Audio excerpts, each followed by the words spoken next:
In ordinary conversation, we often talk about myself, yourself, himself, herself, and that's harmless enough in the ordinary course of things.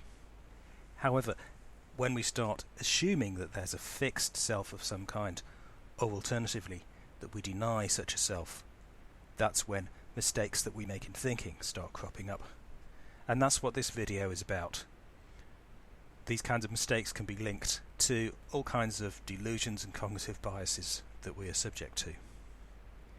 We're talking about belief in the fixed self.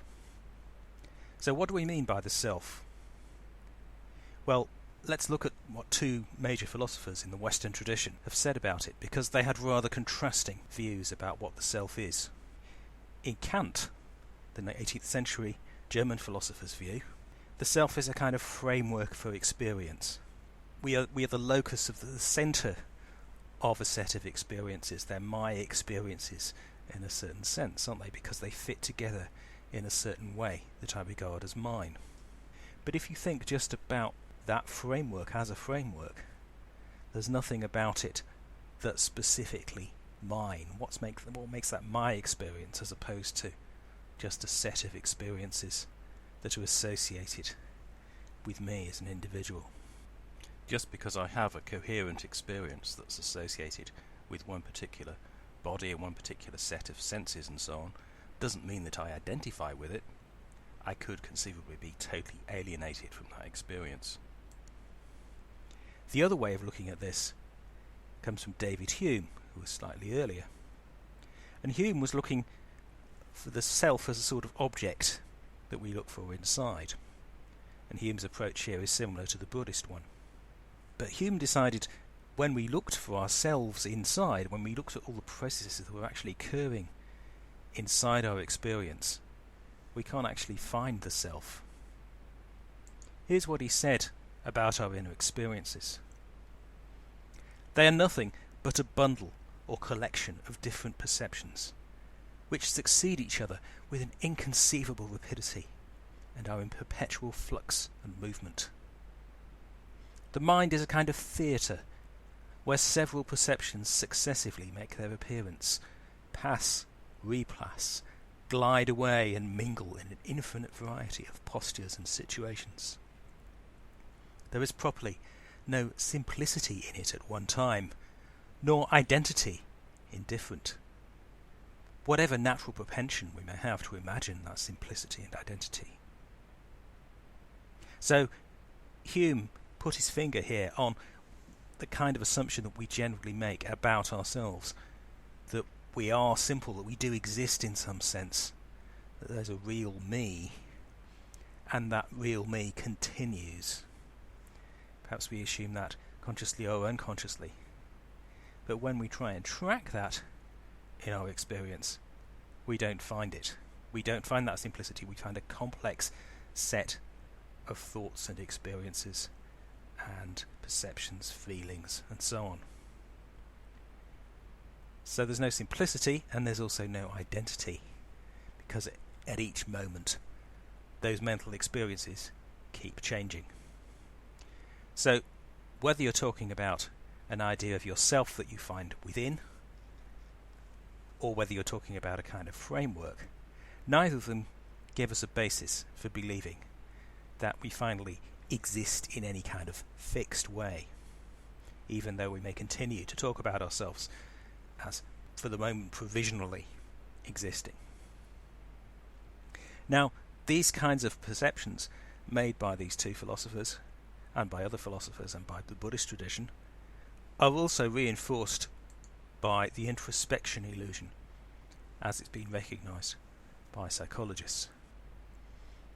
The introspection illusion was identified by two psychologists called Nisbet and Wilson back in the 1970s. And they found that their experimental subjects had very little real access to their own unconscious processing. So, although there's all kinds of things going on in our minds, both consciously and unconsciously, when they go on unconsciously, we tend to confabulate, we tend to tell ourselves stories which make them all conscious.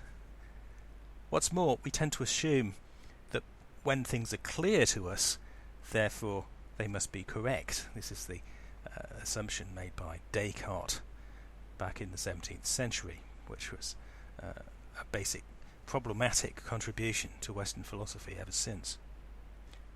But just because we have an account of something and it's clear doesn't necessarily mean it's correct. Indeed, perhaps the clearer it is, the more we should be suspicious that it's a bit too clear. It's not really representing the complexity of what's going on, and it's not taking into account the ways in which we might be deceiving ourselves.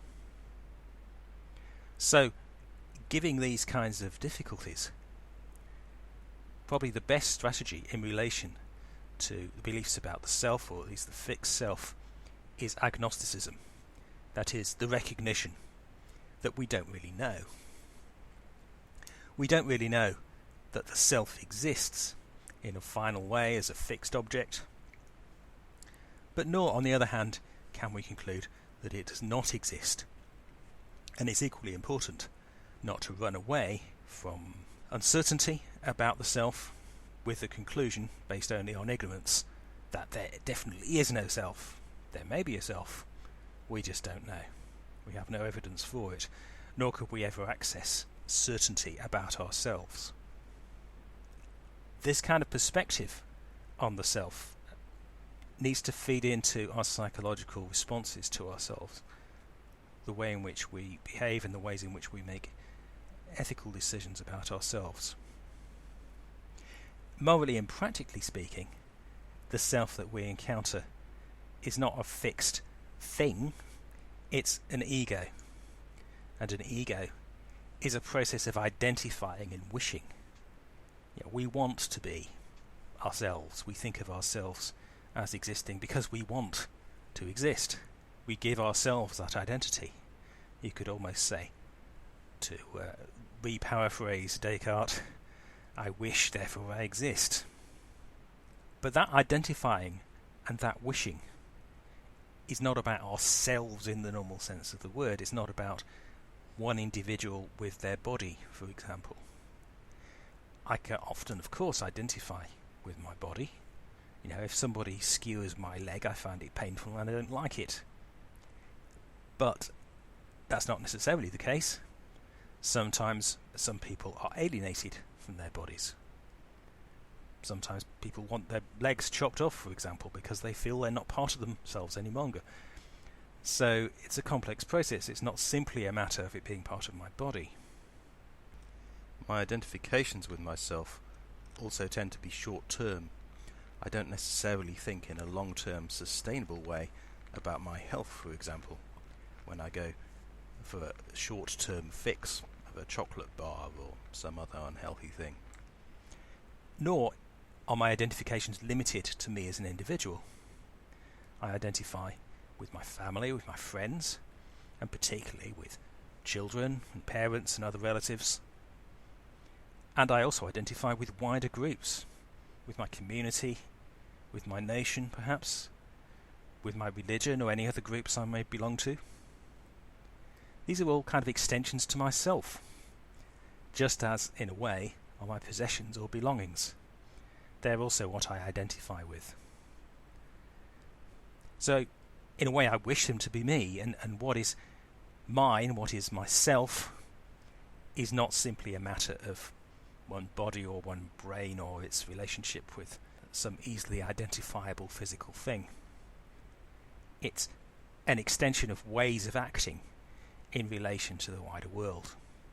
So, I have an ego. Whatever that ego may be in physical terms, I experience having an ego. And that's probably the most important aspect of myself.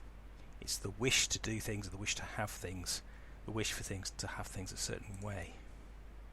This tendency of the ego to continue to wish is also linked to a cognitive bias, wishful thinking.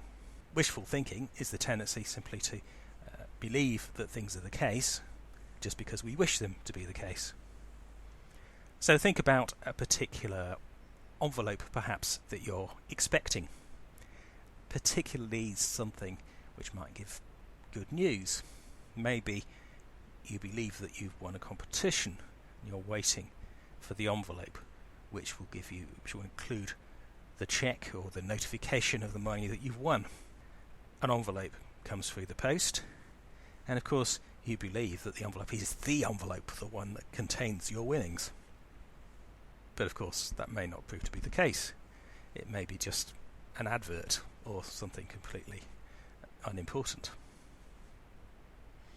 So wishful thinking distorts our thinking in all sorts of ways, and sometimes people construct complete worlds or complete systems of thinking based on what they wish, or a projection of what they wish.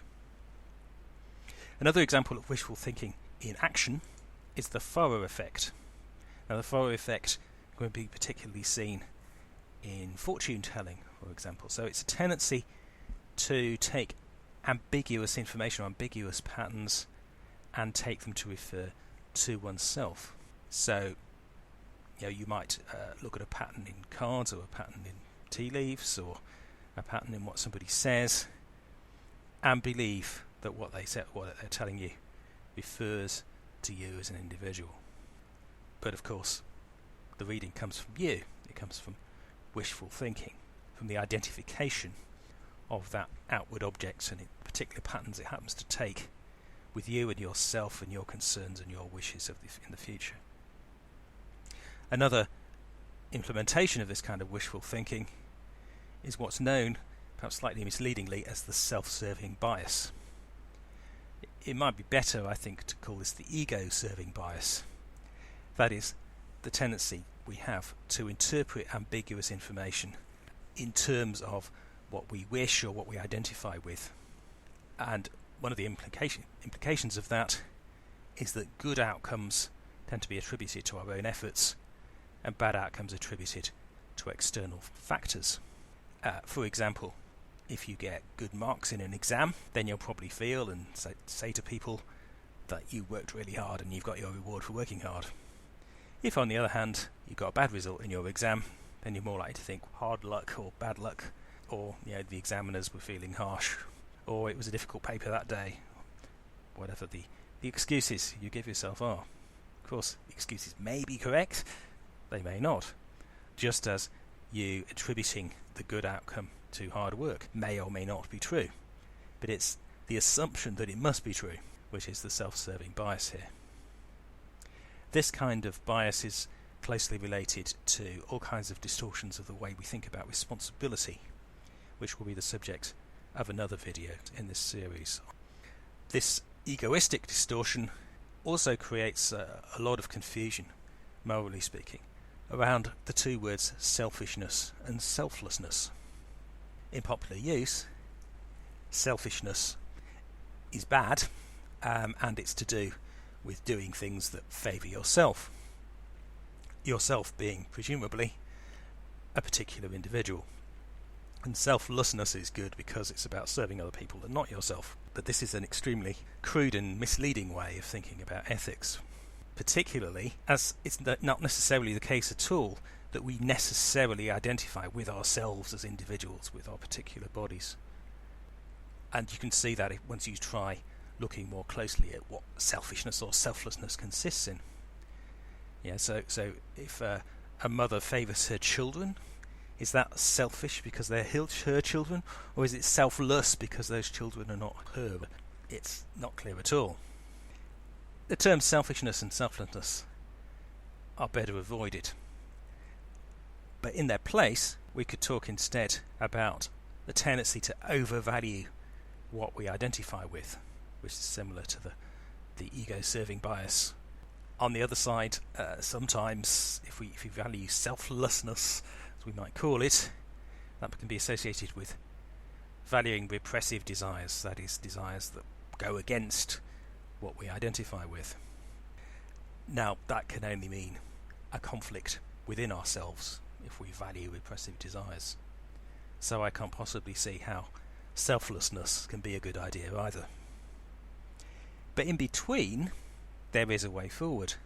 So if instead of thinking in terms of selfishness and selflessness, we dispense with this whole false dualism and think instead about the ego and the possibility of stretching the ego, then we might find a much more helpful and practical way of thinking about what's ethically good or bad. So if we think in terms of stretching what we identify with, then we can both recognise that we do identify with certain things already, whether that's our bodies or our house or our nation or whatever it is. But we can stretch that, that is, we could work a bit further to identify a bit more with our neighbours, or maybe a bit more with ourselves in some cases. That is, in the sense of being concerned about our own long-term interests. So if we're in various bad habits or addictions, then it's long-term association with ourselves that we might need to stretch to, apart from stretching to be more concerned about other people. So the self, in a wider sense, could be seen, well, either as the ego that we start with at any given moment, or what that ego might stretch into, which you could call broadly the psyche. So the psyche is the potential that we stretch into. It's what we might possibly identify with if we try. And what's particularly interesting about this way of thinking about the self is, obviously, well, it's not fixed, it's something that keeps changing, but also that what we identify with itself changes. It becomes more provisional as it stretches. It's almost like if you get an elastic type of material and you stretch it, then it becomes less dense as you stretch it. And the ego is similar to that. So the more we stretch the ego, the thinner it becomes, in a way. And perhaps that's what people are really trying to get at with the word selfless, but dismally failing to get it clear in a way that's psychologically useful anyway. So, some practical ways of avoiding the self-view. To start with, we can be agnostic about the final self. There's no grounds for thinking that I am a particular person, or a particular ultimate thing, whether that's a soul or an identity that others give me, or an identity I give myself in the future. Of course, I can have aspirations for myself. I can identify certain features in myself, but that has to be done provisionally. I am not finally that thing. But on the other hand, no denial of the final self either can be justified. So nor can I claim that I don't exist, or try and negate myself in that kind of way. So instead, it's identification that I need to think of as myself, the tendency to identify with certain tendencies, certain ways of experiencing, and so on, rather than an absolute identity. And there's nothing wrong with having identifications, with having wishes, with having wants. And that really emerges from our bodily experience. Of course we're going to want things. We're human beings with stomachs. We're going to want food in those stomachs. We're sexual beings. We're going to want sex. So it's a very strange kind of tradition that's arisen to think of that as intrinsically bad in any way. But at the same time as there's nothing wrong with identification, we can stretch that identification, and in doing so make it something bigger, more provisional, and therefore better than we started with. So the self, in that stretchy, provisional, egoistic way, can be improved. It's not morally neutral, it's not morally relative, it's workable, it's malleable. And if we think about that final state we might stretch ourselves into, there are archetypes that, through the whole experience and culture of human beings, have been identified with a forward projection of that stretched self, if you like, or integrated self, where more and more of the possible conflicts that we might experience have been resolved, where more and more energy is brought together to work effectively towards the ends that we seek, when we become more and more adequate in our understanding of the world and the values that we apply to it. So that final goal has been archetypally understood or experienced in images of what is sometimes called, in Jungian terms, the wise old man or the wise old woman. And great figures from religion, so the Buddha or God or guru type figure or wizard, whatever, from the male side, but also the wise old woman, which can take various religious or non-religious forms. These are all forward projections of what we might become when we stretch ourselves. So it's only because the self is not fixed that we could work towards becoming the sorts of figures that are symbolised by these ideals. Symbolised, note. You don't have to believe anything particular about the status of these as objects or people, let alone that they exist in some supernatural way separate from ourselves, in order to appreciate them as powerful archetypes. So that was the 5th video on mistakes we make in thinking. For more details of all the cognitive mistakes covered in this series and their relationship to the absolutization thesis and the practice of the middle way, see Middle Way Philosophy 4, The Integration of Belief by Robert M Ellis, which is available from Amazon and Lulu. Also, for a community devoted to working with the mistakes we make in thinking, see www.middlewaysociety.org.